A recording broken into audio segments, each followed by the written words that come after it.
अस्सलामुअलैकुम दोस्तों। शुरू अल्लाह के नां तो जोड़ा बड़ा मेहरबान है, नहायत रहम करने वाला है, जोड़ा ज़मीन आसमान का मालक है, जिसकी इजाज़त तो बगैर कोई पता हरकत नहीं कर सकता। कौन कह दे तो दुनिया के सारे काम हो जाए।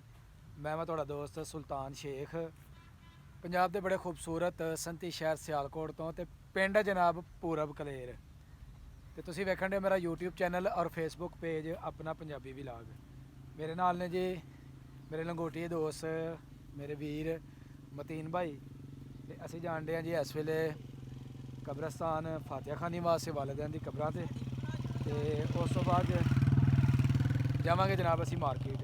तुहानूं एक गल दसदा जावां कि अलहमदुल्ला मैं बड़े यूट्यूबर देखे ने, लेकिन मैनू लगता कि मैं पहला यूट्यूबर हाँ कि जेड़ा अपना तारफ मुकम्मल करांदा ते अपने पिंड का भी जनाब नां जेड़ा ना दसदा। तो पिंड का नां दस्सण नाल मैनू जनाब बड़ा होंदा फखर महसूस, क्योंकि असी हाँ पिंड वाले लोग तो पिंड की असी करने नुमाइंदगी। क्यों मियाँ साहब? नहीं जी बिल्कुल, पिंड तो बिलोंग करने तो सारे पिंड है साड़ा फखर है। फखर है जी बिल्कुल। तो मैं बड़े अपना व्लॉग देखना वा तो कोई भी नहीं दसदा कि जनाब असी किहड़ी जगह के रहने वाले हाँ। और दूसरी है कि दूजे कुछ ऐसे यूट्यूबर ने कि उन्होंने मौत पै जाती है जो कोई कॉल करता या कोई मैसेज करता रिप्लाई नहीं करते, तो बड़ा दुख होंदा है। तो अलहमदुल्ला सानू जेह्ड़े दोस्त मैसेज करते हैं उन्हों का रिप्लाई करीदा, उन्होंने शुक्रिया भी अदा करीदा। और उस तो बाद जनाब अगर कोई कॉल करन तो असीं अटेंड करके उन्होंने देने जवाब। इस तरह का नहीं होना चाहिए कि जनाब किसी को रिप्लाई ना बंदा करे। देखो जी जो कुछ है बंदा अपने व्यूवर्स की वजह के नाल ही, अगर व्यूवर तुहानूं पसंद करते हैं तो तुसीं भी जनाब इंसानियत के नाते उन्होंने दोस्त होने के नाते उन्होंने गल्लां दा दिया करो जवाब, ताकि खुश होन के जनाब फलाना यूट्यूबर जोड़ा ना वो जनाब साड़ी गल सुनता है। अगर असीं उन्हें पसंद करने तो वह भी साढ़े अपना जनाब रिप्लाई जोड़ा ना बर वक्त देंदा है।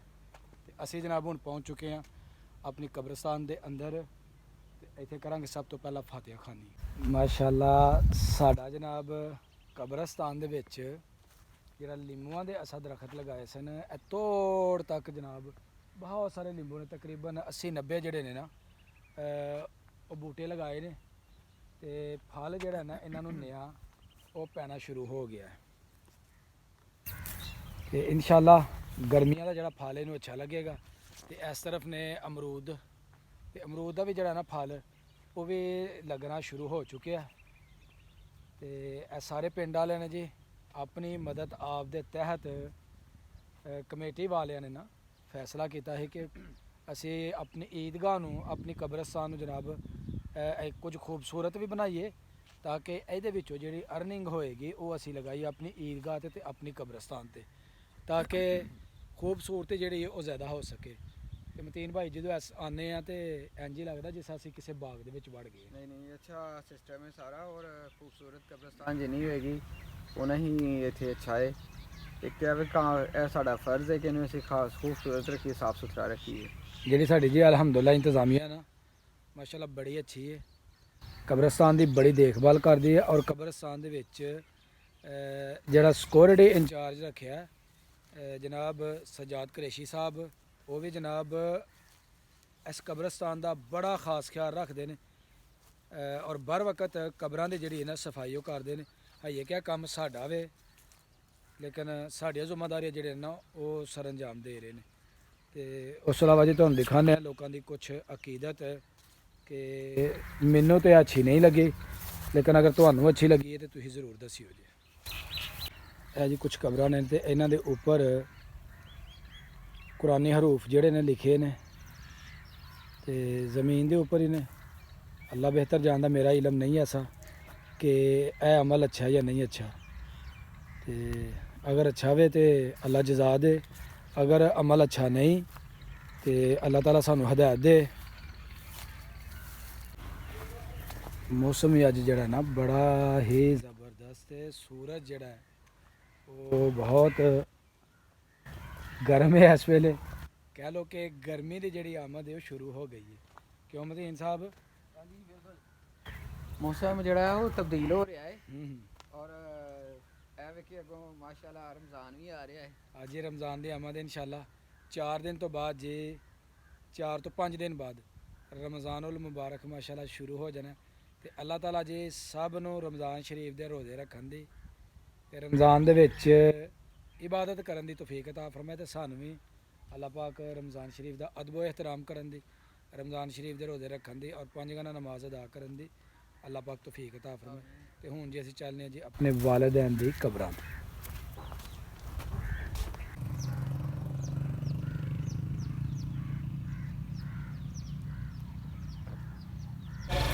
ਵਾਲਿदैन ਦੀ ਕਬਰਾਂ ਤੋਂ ਫਾਤਿਹਾ ਖਾਨੇ ਤੋਂ ਬਾਅਦ ਜੀ ਅਸੀਂ ਆ ਗਏ ਹਾਂ ਆਪਣੀ ਈਦਗਾਹ ਦੇ ਅੰਦਰ ਤੇ ਮਾਸ਼ਾਅੱਲਾ ਈਦਗਾਹ ਦੇ ਵਿੱਚ ਅਲਾਮਾ ਸਾਹਿਬ ਜਨਾਬ ਬੱਚਿਆਂ ਨੂੰ ਦੇ ਰਹੇ ਨੇ ਦਰਸ ਔਰ ਇੱਥੇ ਜਨਾਬ ਸਪੈਸ਼ਲ ਜਿਹੜੀ ਕਲਾਸਿਸ ਨੇ ਨਾ ਉਹ ਲੱਗਦੀਆਂ ਨੇ ਤੇ ਨਾਲੇ ਕਬਰਸਤਾਨ ਦੇ ਵਿੱਚ ਜਿੰਨੇ ਸਾਡੇ ਮਰਹੂਮੈਨ ਨੇ ਉਹਨਾਂ ਨੂੰ ਜਨਾਬ ਇਸ ਪੜ੍ਹਾਈ ਦਾ ਮਿਲਦਾ ਸਵਾਬ ਤੇ ਮਾਸ਼ਾਅੱਲਾ ਬੜਾ ਹੀ ਅੱਛਾ ਅਮਲ ਜਿਹੜਾ ਨਾ ਇੱਧਰ ਕੀਤਾ ਜਾਂਦਾ ਹੈ ਮਦਰਸੇ ਦੇ ਬੱਚਿਆਂ ਦੀਆਂ ਸਪੈਸ਼ਲ ਕਲਾਸਾਂ ਜਿਹੜੇ ਨੇ ਸਾਡੀ ਈਦਗਾਹ ਦੇ ਵਿੱਚ ਡੇਲੀ ਬੇਸਿਸ ਦੇ ਉੱਪਰ ਲੱਗਦੀਆਂ ਨੇ। अस्सलाम वालेकुम कारी साहब, ਕੀ ਹਾਲ ਹੈ ਸਰਕਾਰ? ਠੀਕ ਹੋ?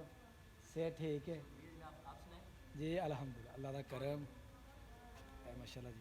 ਬੱਚੇ ਇੱਧਰ ਕਰ ਰਹੇ ਨੇ ਸਵੇਰ ਦਾ ਨਾਸ਼ਤਾ ਮਾਸ਼ਾਅੱਲਾ। ਈਦਗਾਹ ਦੇ ਵਿੱਚ ਵੀ ਜਿਹੜੇ ਪੌਦੇ ਲਗਾਏ ਸਨ ਮਾਸ਼ਾਅੱਲਾ ਉਹ ਵੀ ਤਕਰੀਬਨ ਤਨਾਵਰ ਦਰਖਤ ਜਿਹੜੇ ਨਾ ਬਣਨਾ ਸ਼ੁਰੂ ਹੋ ਗਏ ਨੇ ਤੇ ਮਾਸ਼ਾਅੱਲਾ ਤੋੜ ਤੱਕ ਜਿਹੜਾ ਹੈ ਨਾ ਇਸ ਸਾਈਡ ਤੋਂ ਲੱਗ ਕੇ ਤੇ ਇਸ ਸਾਈਡ ਤੱਕ ਹਰ ਤਰਫ ਜਿਹੜੇ ਨਾ ਪੌਦੇ ਹੀ ਪੌਦੇ ਲਗਾਏ ਨੇ ਜਿਹਦੇ ਵਿੱਚ ਫੂਲਦਾਰ ਪੌਦੇ ਜਿਹੜੇ ਨੇ ਔਰ ਸਾਏਦਾਰ ਜਿਹੜੇ ਨੇ ਦਰਖਤ ਉਹ ਜ਼ਿਆਦਾ ਨੇ ਤੇ ਇਧਰ ਜਨਾਬ ਲਗਾਏ ਨੇ ਖਜੂਰ ਦੇ ਕੁਝ ਬੂਟੇ ਤੇ ਮਾਸ਼ਾਅੱਲਾ ਉਹ ਵੀ ਜਿਹੜੇ ਨਾ ਵਧਣਾ ਹੋ ਗਏ ਨੇ ਸ਼ੁਰੂ ਤੇ ਇਨਸ਼ਾਅੱਲਾ ਇੱਕ ਵਕਤ ਆਏਗਾ ਕਿ ਸਾਡੀ ਬਹੁਤ ਖੂਬਸੂਰਤ ਜਿਹੜੀ ਨਾ ਉਹ ਈਦਗਾਹ ਬਣ ਜਾਏਗੀ। ਤੇ ਜੀ ਮਤੀਨ ਭਾਈ ਹੁਣ ਚਲੀਏ ਜਨਾਬ? हाँ जी चलिए। ਸਾਡੀ ਅੱਜ ਦੀ ਵੀਡੀਓ ਹੋ ਗਈ ਮੁਕੰਮਲ।